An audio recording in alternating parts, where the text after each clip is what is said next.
So we're going to talk about the future of digital entertainment. And before we get started, would you, Fred, like to give us, the audience, 2-second summary of why we should listen to you?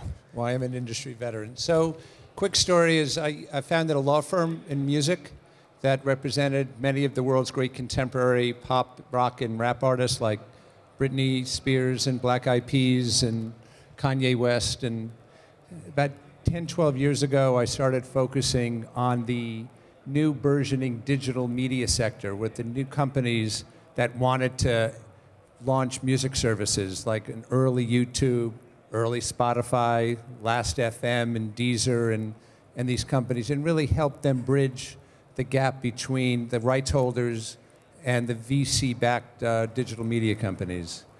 And then really left my law firm, just found a bank called Code Advisors, where we helped work with companies to help with the late-stage growth capital that a lot of the companies needed to grow. We worked with Spotify, and Supercell was one of the companies here from Helsinki. And then joined the Raine Group as a partner earlier this year, where we also focus on late-stage growth, M&A, and we also invest in companies. You said that based in New York, but you've got a lot of focus in Europe right now. Can you open up a little bit? Why Europe? Yeah, so Europe, if you really look at the last, let's call it 10 years of the growth of digital entertainment, which we'll define as the music, video, and gaming space, an incredible amount of innovation and success has been created out of Europe. If you look at music, you do have Spotify, you have Deezer, SoundCloud, Last FM, and Shazam, just to name a few. In gaming, you have Supercell and Rovio and Minecraft and King, all coming from Europe. And there's an incredible amount of innovation, and those are just examples as a next generation coming up. Do you have any idea why? Why is Europe now moving this fast, and where do you think that comes from? I think it just comes from, it's a really good question, and there's no one good answer other than in gaming, mobile was always ahead of the United States in the development of the mobile phone, so it probably was cultural. In music, I can't even figure it out because there's no geographical, maybe just fresh ideas. So let's touch on music for a second. There's been, of course, all afternoon a lot of talk about Spotify, YouTube coming to the field, Apple. Dave Grohl of Foo Fighters put all this discussion into perspective with 22 different F words, but he said that you just gotta get your music out there and then go out and play to the audiences. What's your take on that? I think the topic there is free music. I think that there's been a lot of discussion recently about free music, and I think the conversation needs to be matured and developed and changed a bit. Music business has always had free music. There's good free and there's bad free, but music on the radio is free. Music on MTV and YouTube is free. The music that is pirated and illegal is bad. What we're just trying to do is figure out the proper balance between free and pay, and the focus is in converting all the free music to pay. Dave Grohl is saying, I'm converting it with ticket sales, T-shirts, merchandise, so it's beneficial to me. Others may have different opinions, but it's good. Free music always is part of the culture of the music industry, and a lot of it is good. You just have to be wary of bad. So you've been walking around the halls today and seeing a lot of different startups with respect to music, and especially the free and monetizing the free or getting the benefit out of free. What's your kind of take on, are the companies here getting it? Is there good movement in your mind? I see a lot of good effort. There's a lot of ideas. If you look around the floor, there's a lot of ideas in gaming, there's a lot of ideas in music. But we were talking earlier, there's no ideas in video. You don't, at least on this floor, if it's a sample, there's going to be a lot of innovation and a lot of experimentation with music ideas and an incredible amount in gaming. So where do you see opportunities coming in whether it's music or gaming? for new companies? There are strong companies there. Where would you look for the next innovation coming from? If you focus on music, there's content creation, there's content distribution, and there's content monetization. You really see very little of content creation in music. You see it rampant in gaming.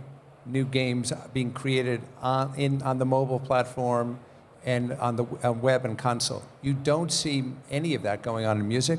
All the focus has been in distribution and monetization. So I see a lot of opportunity in content creation in music. Now, as Pauli introduced you in, you're an industry veteran, being in banking, being in advisory. If there's a good company out there who have in their heads, in their minds, a solution to this, what would you recommend them to do? How do you grasp the opportunity that there is space available? Believe there's opportunity. Again, if you think about, if SoundCloud's from Berlin, Spotify was from Stockholm, Shazam was from London, Deezer was from Paris, you can create worldwide, robust companies from Europe. But it's a hustle. The same way it was hustling if you're a young band trying to get a record deal. It has to happen in little baby steps. But getting that financing and surrounding yourself with a great team of people, there's no substitute for that. The drummer of a band is the same thing as your CTO, and you need that, and then you need somebody to back you, and you got to believe in what you're doing. Now, when you look for someone to back you, what would be your kind of do's and don'ts on choosing the partners, especially when talking about financing and that? If you have the luxury of having multiple people who actually want to write you a check, obviously those people who can add strategic value in addition to the money is ideal. Mm-hmm. But it's difficult enough just to find the financing, so you can't be too precious about that. Okay, let's touch on gaming for a bit. As mentioned, you have a little bit of background on gaming-related finance as well. Where do you see the big things going on in gaming? What's big, and what is the things that we're not seeing yet? Gaming in Europe it's been led by mobile gaming, but it's very early days. If you really look at what's the birth of mobile gaming? Was it Angry Birds?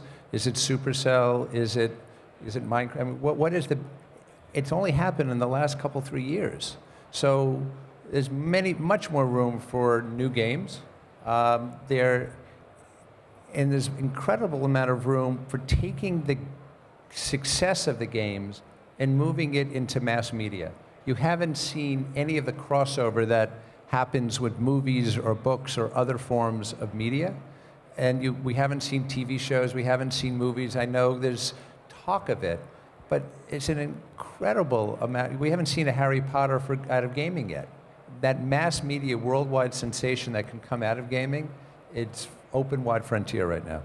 Now, you said that mobile gaming is European-led or European-driven, and all those kind of mass media things are pretty much Hollywood-driven. If you take that, where do you see who can build the kind of bridge between those two? Is it because of the geographical, or is it just because the business is so young? I think that's a question of supply and demand. I mean, is it the gaming community that start creating characters that can translate off screen? Obviously, the Angry Birds work very well for plush toys, or is it demand in Hollywood, so to speak, looking at gaming as a form of content the way they look at books? They are people at movie studios scouring every new book and every new new form of content. They don't look at gaming the same way, and I urge them. I think that's the next frontier, and everybody should be looking at it. What do you think that is? Is there lack of understanding, or is there a kind of a tangible reason that needs to be overcome? It's a huge cultural difference. It's the merger of is I think Hollywood is just starting to look at YouTube as a source of content. and I think that's good. But there was probably 10 years of YouTube success before that happened, and that was an early adopter.